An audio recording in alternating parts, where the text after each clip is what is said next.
तो वही बात करें चंद्रयान 3 की। चंद्रयान 3 ने चांद की सतह पर पहली खोज कर ली है। जी हां, आपको बता दें कि इसमें हमारे चंद्रयान ने चांद की सतह का तापमान बताया है। चांद के दक्षिणी ध्रुव पर की गई ये पहली जांच है जिसे करने वाला भारत पहला देश बना है। और इतना ही नहीं बल्कि इस जांच में कई चौंकाने वाले खुलासे भी हुए हैं। क्या खुलासे हुए वो आपको दिखाते हैं इस खास रिपोर्ट में।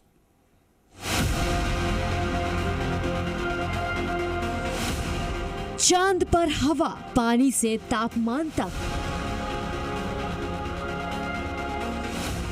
जाने चांद पर कैसा है वातावरण, क्या है पृथ्वी और चांद का रिश्ता। चंद्रयान ने बताया चांद का तापमान।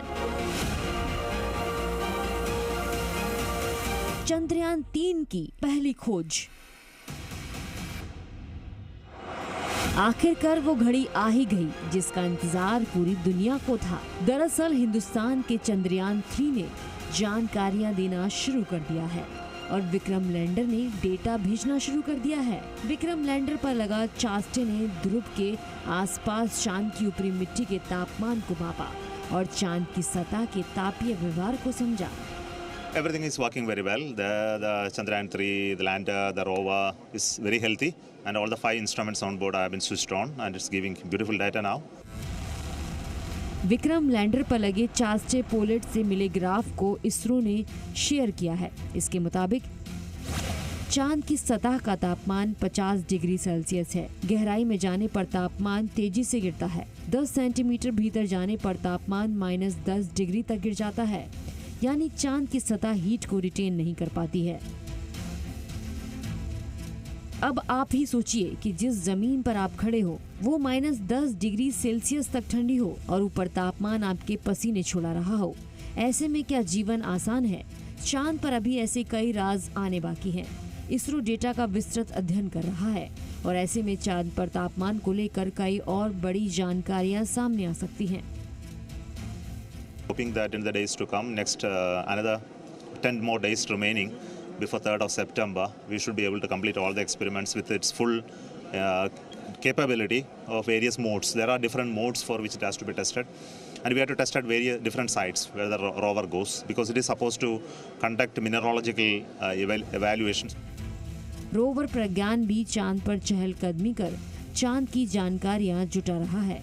प्रज्ञान चांद पर घूम रहा है। प्रज्ञान को चांद की मिट्टी का परीक्षण करना है। अभी तक सब कुछ इसरो के प्लान के मुताबिक हो रहा है, यानी हिंदुस्तान एक के बाद एक कामयाबी की सीढ़ियों पर चढ़ता चला जा रहा है। चांद पर भारत की इस अनूठी सफलता से उत्साहित होकर अब जापान भी अपने मून मिशन को लॉन्च करने जा रहा है। जापान अपने मून मिशन को आज लॉन्च करेगा। जापान के चंद्रयान का नाम मून स्नाइपर है। मून स्नाइपर अपने साथ एक लैंडर को लेकर चंद्रमा की तरफ रवाना होगा। इसके 4 से 6 महीनों में चंद्रमा के सतह पर पहुंचने की उम्मीद है। इसके साथ एक एक्सरे इमेजिंग उपग्रह भी होगा जो ब्रह्मांड के विकास की जांच के लिए डिजाइन किया गया है। जापान चांद पर पहुंचने की तैयारी कर रहा है और भारत इसे अंजाम दे चुका है, लेकिन भारत यहीं नहीं रुकने वाला है।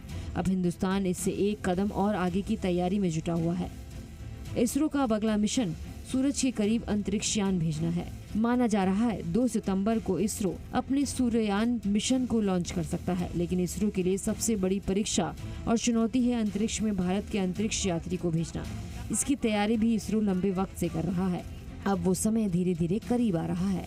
इसरो भारत में जो पहला अंतरिक्ष यात्री भेजेगा वो इंसान नहीं बल्कि रोबोट होगा, और वो भी महिला रोबोट। व्योम मित्र का मतलब है अंतरिक्ष का दोस्त। इसे फिलहाल बेंगलुरु में रखा गया है। I am Vyomitra, the prototype of the half-humanoid, being made for the first unmanned